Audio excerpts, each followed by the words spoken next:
கர்த்தருக்கு ஸ்தோத்திரம். கர்த்தராகிய இயேசு கிறிஸ்துவின் இன்ப நாமத்தில் இனிய வாழ்த்துக்கள். இன்றைய தியானத்திற்காக ஜெபித்த பொழுது தேவன் தந்த வசனம் சங்கீதங்களின் புஸ்தகம் 121 சங்கீதம் 1 வசனம். எனக்கு ஒத்தாசை வரும் பர்வதங்களுக்கு நேராக என் கண்களை ஏறெடுக்கிறேன்.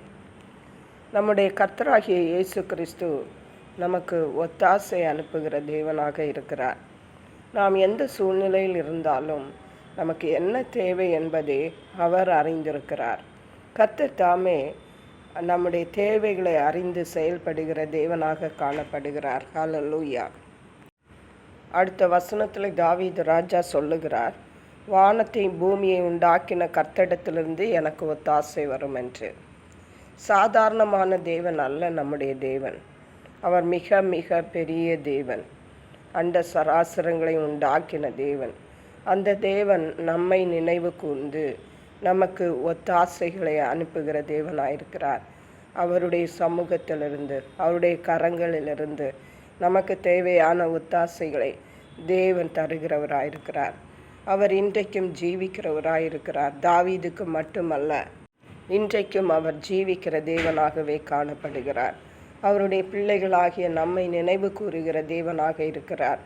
ஒருவேளை நாம் நினைக்கலாம், நம்மை நினைப்பதற்கு ஒருவரும் இல்லை, இந்த உலகத்திலே நாம் தனியாகத்தான் இருக்கிறோம் என்று. அதுவல்ல உண்மை. உண்மை என்னவென்றால், நம்மை படைத்த தேவனாகிய கர்த்தராகிய இயேசு கிறிஸ்து நம்மை நினைத்திருக்கிறார். அவர் நமக்கு ஒத்தாசைகளை செய்வார்.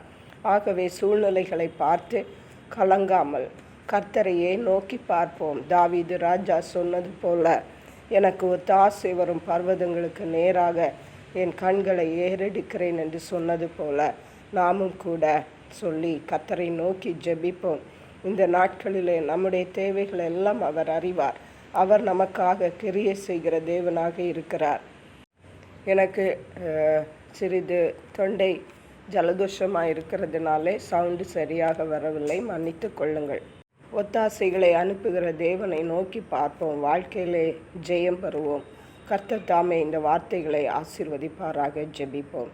எங்களை கிருபையா நேசித்து பாதுகாத்து வழி நடத்துகிற எங்கள் அன்பின் தகப்பனே, ஆசீர்வதிக்கப்பட்ட இந்த நல்ல நாளுக்காக நன்றி. இந்த நாளிலும் தெய்வீக கிருபை இரக்கங்கள் எங்கள் ஒவ்வொருவரையும் தாங்குவதாக.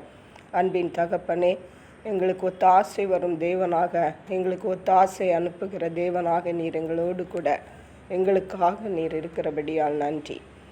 கர்த்தருடைய ஒத்தாசைகளை பெற்று உமக்கன்று சாட்சிகளாய் வாழ உம்முடைய நாமத்தை மகிமைப்படுத்த கிருபை செய்வீராக. நன்றி பரிசுத்த ஆவியானவரே. துதி கன மகிமை உமக்கே செலுத்துகிறோம். மீட்பரும் இரட்சகருமாகிய இயேசு கிறிஸ்துவின் இன்ப நாமத்தில் ஜெபிக்கிறோம் எங்கள் அன்புள்ள பரமபிதாவே. ஆமென். God bless you.